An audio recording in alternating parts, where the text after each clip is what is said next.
ఎందరో త్యాగమూర్తుల త్యాగఫలం ఆంధ్ర రాష్ట్రం. నేడు ఆంధ్రప్రదేశ్లో ప్రజలు సుఖ సంతోషాలుగా ఉన్నారా?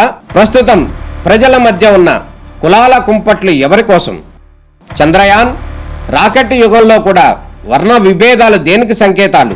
రాజకీయ పార్టీల నేతలు ఏం చెప్తున్నారు? నేటి కాలంలో ప్రపంచాన్ని శాసించే మన యువత మేధాశక్తి ఏం కోరుకుంటుంది? తెలుసుకోవాలంటే ఆంధ్ర యువగలం. ప్రజల మాటే మా నోట.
ప్రజా హృదయ నేత, పేద బడుగు బలహీన వర్గాల ఆశాజ్యోతి, జల విజ్ఞానికి ఒక దశ తీసే రాష్ట్రంలో తీసుకొచ్చిన వ్యక్తి, ఉచిత కరెంట్ ఇచ్చినటువంటి వ్యక్తి, రైతాంగానికి దాదాపు ఆనాడు 16,000 కోట్ల రూపాయల రుణమాఫీ ఈ రాష్ట్రంలో ఇవ్వడం చేసినటువంటి వ్యక్తి,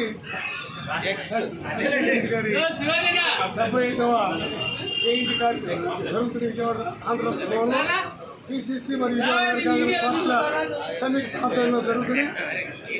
ఈరోజు ఒకటే చెప్తున్నాం, ప్రజాపాలనలో రాజశేఖర రెడ్డి గారిని ఎవరైనా సరే పూర్తి అమలు చేయాలి. ఇవాళ అమలు చేయకపోవడం వల్లగానే జగన్మోహన్ రెడ్డి గారి ఇంటికి వెళ్ళిపోయాయి. ఆనాడు ఆయన 2 సార్లు ఈ రాష్ట్రానికి ముఖ్యమంత్రిగా, పిసిసి 2 సార్లు అధ్యక్షుడిగా, 4 సార్లు పార్లమెంటు సభ్యుడిగా, 6 సార్లు శాసనసభ్యుడిగా చేసినటువంటి వ్యక్తి రాజశేఖర రెడ్డి గారు. ఆయన ఆశయ సాధనగా పనిచేస్తామని, అలాగే వాళ్ళ ఆయన రణపుత్రిగా షర్మిలారెడ్డి గారు ఆంధ్రప్రదేశ్ కాంగ్రెస్ కమిటీకి అధ్యక్షులుగా ఉన్నారు. ఆవిడ నాయకత్వంలో కాంగ్రెస్ పార్టీ తిరిగి ఈ రాష్ట్రంలో పూర్వవైభవాన్ని సంతరించుకుంటున్నటువంటి విషయాన్ని మీ అందరికీ కూడా సరిగ్గా మనవి చేస్తూ ఆ దశలో మేము పనిచేస్తామని, రాజశేఖర రెడ్డి గారు అనుకుంటా కూడా పిచ్చి కాంగ్రెస్లో చేరాలని, ఆయన ఆశయాలు ఏంటంటే రాహుల్ గాంధీ ప్రధాని చేయాలనేది ఆయన ఆఖరి కోరిక. ఆ కోరిక నెరవేర్చడం కోసం షర్మిలారెడ్డి గారు కాంగ్రెస్ పార్టీ పక్కా చేపట్టారు. ఆవిడ నాయకత్వంలో పనిచేస్తాం. రాజశేఖర రెడ్డి గారి ఆశయాల్ని కూడా కాంగ్రెస్ సోదరులు మేము అమలు చేస్తాం. వాళ్ళు ఢిల్లీ నుంచి కూడా రాహుల్ గాంధీ సందేశం పంపించారు. ఆయన కూడా ప్రశ్నించారు. అది నాకు స్ఫూర్తి జోడో యాత్రకి రాజశేఖర రెడ్డి గారు పాదయాత్ర, దట్ ఈజ్ రాజశేఖర రెడ్డి గారు. అందువల్ల ఆయన ఆశయ సాధన కోసం పనిచేస్తాం. ఆయనకి ధన్యవాదాలు అర్పిస్తూ ఆయన పాటలో కాంగ్రెస్ పార్టీ కార్యకర్తలుగా మేమందరూ కూడా ప్రయాణం చేస్తామని మీ అందరికీ సవినయంగా తెలియజేస్తాం.